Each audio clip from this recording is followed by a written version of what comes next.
Do you know there's approximately 500,000 cell sites in the United States and another 1 million to be built by 2030? Why? In one word, 5G. 5G requires densification.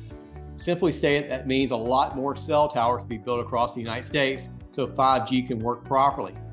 What does this mean if you have a property that has been approached for a new cell tower lease, or you have an existing cell tower lease on your property?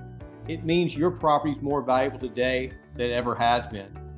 They need more sites so they can build out 5G, and your property is an integral part of that program. If you've been contacted regarding a new cell site agreement, or if you have an existing cell tower lease, contact us today.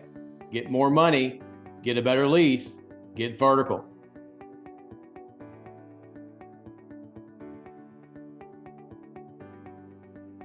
Contact us today.